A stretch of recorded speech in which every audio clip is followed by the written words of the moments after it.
All right, and actually, I've actually just finished our. I did individual stake-in services. I think in the past they always combine them, and I've been asking them about this video series, and I think overwhelmingly these are appreciated by teachers. But I did get some constructive criticism that if it's good to get the context in those, but I think we've tried and I think we thought we were doing. But one of the things is if we can be more intentional about how a teacher would approach this to teach. And I know we always say that's what we're doing, but we So may they have. want they want skills like No, just looking how to at if teach it. you're looking at Daniel. What are some things as a teacher? What would you do with the principle we just outlined in the context? And I don't know if we need to get specific about Methods. a good group project or whatever, but we can maybe throw some of those ideas out as we have them. So just Well, tell your teachers that we don't usually know what we're going to do until the morning of. just told them, don't worry about it. I haven't thought that far ahead to know how I'm going to teach it. I just get myself. They understand that too, right? They're looking a day ahead as well. So, all right, with that in mind, we've got Daniel, the book of Daniel. Now, it's not the entire book of Daniel. Yeah, so It's that's my only, question. go. What's your question? My question is, why are we leaving out the last 6 chapters of Daniel? It doesn't matter. It doesn't. I, Apocalyptic, end of times, second coming. I don't know. I'm I, just curious. I'm curious why the brethren decided that. I mean, I know what the first 6 chapters are they're very faithful. There's a lot of miracle, and I'm just kind of curious why you think we're leaving out those, because I know that's a question that's going to come up from my students and others, is why are we leaving out those. Is it because it's too hard to understand and we don't want to get weird about, because some of the readings I was doing is these are the chapters that usually Christians and Jews use to try to predict they're trying to predict the date of the second coming. right. Well, I mean, I think it could be helpful to understand apocalyptic literature for those last chapters. But a lot of it is kind of rehashed. He sees the Lord in vision, and it kind of has the same flavor as Ezekiel and Isaiah, and so you have that prophet motif again. So maybe it's because some of those themes, Yeah, for the sake of time, have kind of been things that we've discussed. But you're right. There's some last day stuff that could be kind of interesting to talk about. and Daniel's is pretty unique. It's more unique. Even in Ezekiel, we're not really covering that either. I know, man. Maybe it's because we're teaching the Old Testament in such a kind of narrowly. I mean, this to do this, even if it's over a year, still not enough. We are not covering the Bible comprehensively. And Not enough time to cover everything that needs to be covered. what do you think, Mason? How would you say that? Don't ask me to get in the head of curriculum writers.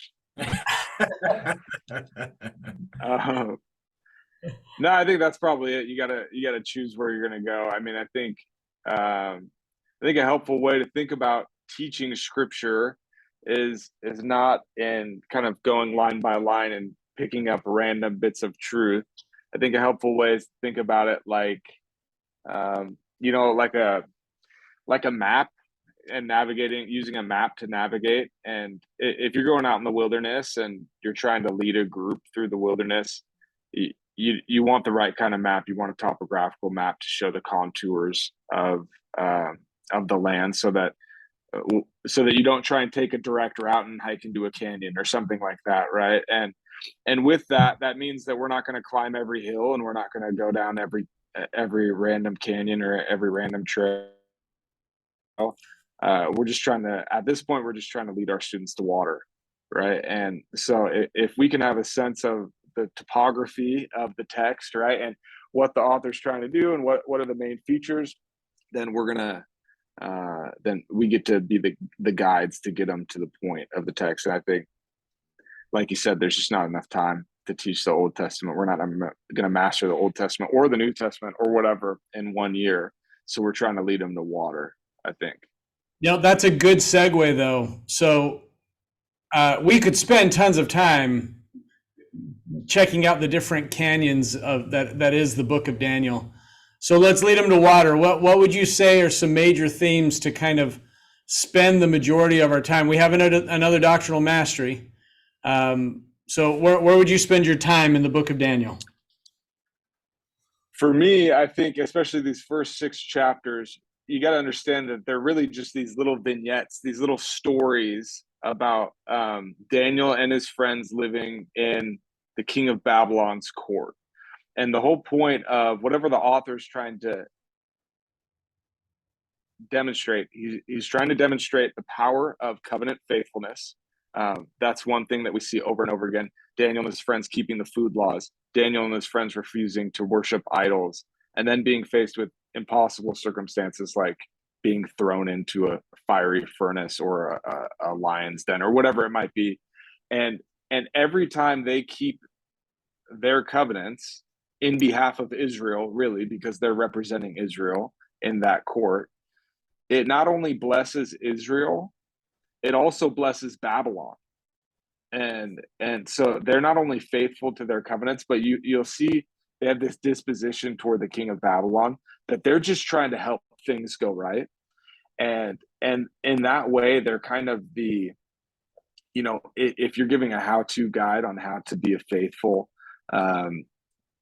covenant member within Babylon, which we all kind of are living, I think you pay attention to Daniel and his friends and you think, how do they face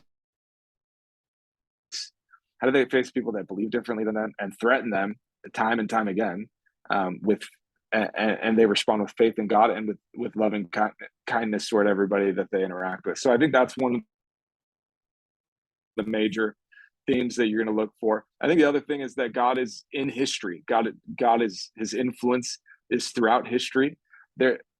Israel at this point is in exile. They're being faced with this insurmountable obstacle of a major global power that's turned their sights on them. They're going to continue to be victims of those powers for years and years to come. It's going to be hard to have faith that you're God's chosen people in that environment. And so I think one thing that the Lord uses the book of Daniel to demonstrate is that in and through it, all of that, we're never off plan. That the Lord is still working through covenant Israel to bless the entire human family, and even if it seems like we're off plan. So those are the two things that I'd really highlight over and over again: is the power of covenant faithfulness, and that God is working through history. Yeah, I like it, Ryan. Yeah, I was just gonna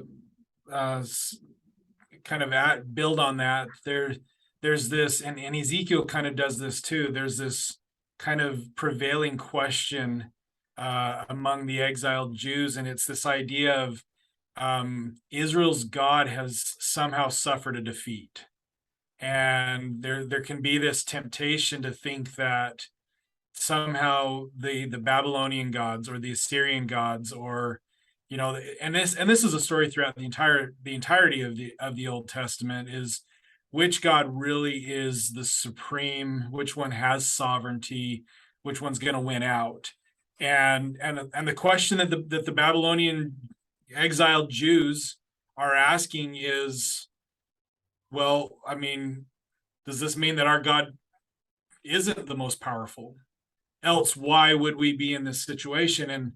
And so I like this statement in the Net Bible commentary. Makes this idea, says the predominant message is that God's people will experience suffering and be threatened with extinction. But that will not be the end of the story, because their God is the living and all-powerful God who will get glory by vindicating his name and who will save them. Daniel's purpose in writing blended the two themes of prophecy and piety.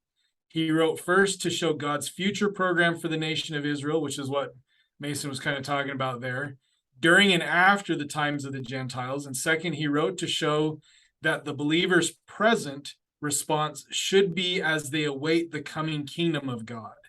Daniel encourages his readers to remain faithful to God in a hostile society while they waited for God's promised kingdom. And so there's this idea that they're going to be constantly put at odds with the Babylonian might. Like, here we are, this strength. And I also find it interesting that in these chapters, we're going to see Daniel. We almost read Daniel as if he's this young man throughout. And yet Daniel lives the entirety of the 70-year Babylonian exile. He's a young man when he is taken to Babylon, and he lives long enough to see Darius and the Persians conquer Babylon 70 years later. And some estimate that he's in his 80s at the end of his writings. And so this is somebody who's experienced, almost kind of like Nephi, who has this long experience and then gets to reflect back intentionally on what were the lessons that Israel should be taking from this exile period. And the predominant is God and his sovereignty has always been there, even when it looked like we were about to become extinct as a people. So with those like three thoughts, you could actually take easily a week and kind of weave these inner kind of in between and into each other as you go day to day. I actually would have a temptation as a teacher to make this be the theme of the entire week, where you're like, listen, this is Jeremiah is talking about your inability to make or to keep the covenants that have been made. And Ezekiel similarly, right? That we've caused this, and Babylon has been a tool for this. And now you have Daniel, who's like, all right, I'm in the midst of captivity and exile, but here I have the opportunity to demonstrate that I'm willing to keep covenants. And then here are very specific stories that can show. I think that's ready-made for a week of seminary. Yeah, I think in fact, if I was a teacher, well, I am a teacher. if I was an early morning teacher, then this almost sounds like every day this is a new case study. Right. Let's approach these stories as if they were a case study, and let's say, all right, you are Shadrach, Meshach, and Abednego. And this isn't a word of wisdom lesson. This is, do I trust my covenants, and do I trust the fact that keeping my covenants, God's going to keep his promise? So let's look at story number one as a case study, and how would you show your trust in the covenant that you made? And President Nelson tells us to learn how to pray for and expect miracles. So if you were Shadrach, Meshach, and Abednego in this situation, Daniel, I guess Daniel's there too. What miracle are you asking for and expecting? And how do we see God fulfilling that promise? Bless. Yeah, so this is like ready-made. If you can, you can demonstrate this pretty easily. In fact, I would probably use a timeline as a teacher, because it's, in my mind, the minor prophets get all kind of jumbled up, and they're actually in very different times already discussed. You've got about 605 is when Daniel's taken with that first wave, right? Lehi leaves, right? Shortly after that time frame. So you've got both Jeremiah and Daniel and Ezekiel and Lehi. They're kind of in the same area. But then Daniel stretches across. I found it interesting. I was thinking this morning, I was like, oh, now wait a second. We've already done Esther. Like, where's Queen Esther in this? And I had to go in there and remind myself that she is even, so after Cyrus comes and gives that first decree that they can go back, there's a whole nother generation of Jews who remain in Babylon, even though they've already been given an opportunity to go back. And Queen Esther is there in that second generation. And then shortly thereafter comes Ezra, as there's that kind of second wave of coming back to Jerusalem. So I kind of needed to just get my brain wrapped around what time frame we're talking about. Yeah, and I think that's a good way to just let's answer all those questions right off the bat. These are all contemporaries, right? Daniel might be Nephi's age. We don't know their exact age, but let's say they are. If we approach that case studies, there are a couple of chapters in this section that kind of set them up to be ready-made case studies, and you can go through. And how I would do it is I would go through and I'd kind of lay out the contours of the story, right? Help our students kind of where they at, what's the problem, Okay, what's the challenge? What's the covenant faith, the example of covenant faithfulness? What's the blessing? Kind of like we were talking about. And then let them draw the parallels. Okay, what's that look like Let's do in that high right. school today? Yeah. We're going And to let- set, if you're going to set this up as a case study, tell me the parts. So you got the problem. So yeah. So yeah, what's the problem? Where are they? Who are they dealing with? What's the problem? What's the question Uh, associated with it? Would what's you the- say? Yeah, what's the challenge? What's the example of covenant faithfulness? How are they going to meet that challenge? Okay. The way that President Nelson might say that is, what would it take for them to increase their faith in order to receive the blessing that they're looking for? Right. And that's what they're doing. They're increasing their faith. And then what's the blessing that they're looking for? And what are the results, I guess is what you could say. So those are two different questions. Yep. And then let them draw out to that. Start off with, okay, what's a challenge? You guys give the challenges. You're not in the court in Babylon. You're not being faced with, you're not trying to deny the king's sacrificial meat or whatever it is that they're refusing. So what's a modern parallel that's going to make this more immediately relevant? And since And we're let being them asked come up with it. I was going to say, and since we're being asked to teach the new for Strength of Youth, let's use the new for Strength of Youth to help guide that. Yeah, this is a good. So don't how you get that participation from your classes is going to look differently. Your classes, but resist the temptation to tell the students that the content is relevant, and instead let them fill in the blanks, right? And Especially let in this them first find chapter. that relevancy themselves. Because Especially in chapter 1, let's resist the urge to make this a word of wisdom. Because it's not really a word of wisdom lesson. But yeah, I mean, it pretty could, easy to go if that's what the student, if that's what the students are dealing with or whatever, they could certainly suggest that, and that could be relevant to them. But when we jump to that too quickly, it closes off all of the other possibilities. Maybe their parents are going through a divorce, right? Maybe that's the circumstance that's going to require covenant faithfulness. And if we make it too much about the application of one principle, we close off those other possibilities. I agree, but it could be helpful just to narrow down the scenario. It's not, I think to your point, it's not a word of wisdom, but you do have to look at the wider principle. This is being pressured to become like the world, and that could lead to a couple of different scenarios. Absolutely.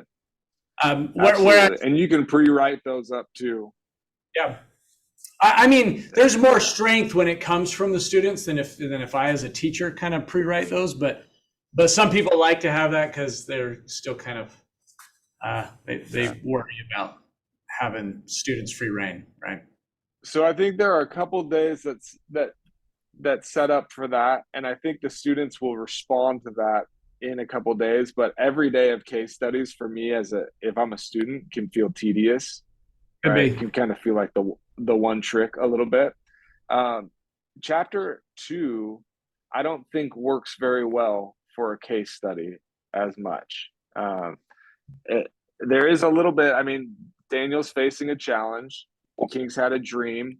The king has set up his wise men to say, not only am I going to ask you the interpretation of the dream, but you have to tell me what my dream is, and then interpret it so I know that you're not trying to manipulate me. And if you can't successfully do that, I'll just go ahead and kill you. So that's the scenario that they're operating in. But Daniel is the one. With that before? Yeah, I mean, that's just a Tuesday for me, right? So Daniel and his friends, they get together in faithfulness. They turn to the Lord. This could be an acquiring spiritual knowledge principle right here that you bring in. But the vision's actually kind of interesting. He sees this massive figure made out of different metals, and it represents different kingdoms that will come into power. Each metal represents a different type of a kingdom. And one of the takeaways here is that Israel's not just going to be oppressed by the Babylonians. They might return in 70 years or whatever, but they're going to continue to remain in exile until the coming of Christ. This chapter, chapter 2, was a major chapter in the first generation of missionary work in the Restoration. The missionaries would go all over the world, or all over Europe and throughout the United States, and they would preach Daniel 2, and they would talk about the stone that's been cut out of the mountain without hands, that's going to fill the whole world, and it's going to become its own mountain. And they would talk about that as the Restoration. And so I think that there's something to, application lessons, like having a couple days that are really case study driven and getting them really active, and then some lessons like chapter 2 where you're slowing down, you're giving them time to read the scriptures, to ask for check for understanding.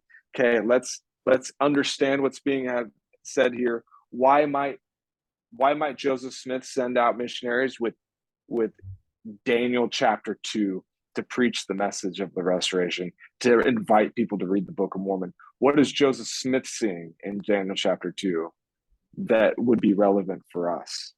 And maybe this is a good opportunity to really get them into a chapter and slow down a little bit. Yeah. And I think we're a little bit low on time, but these are well enough known stories of the refusing to eat the food, the furnace, the dream, the lions. A lot of these, you don't have to spend a ton of time setting them up. You do want to spend the time in the scriptures so that you're reading the verses so that you can make sure that it's fresh and it kind of builds. But I think there's some time here in this week where you can get beyond just the storyline and get into why this is something that Covenant Israel today needs to understand as we face our own trials and our own tests and our own, keeping and trusting in the covenants and whatnot. Okay, we good? Final thoughts? Okay, that works for me.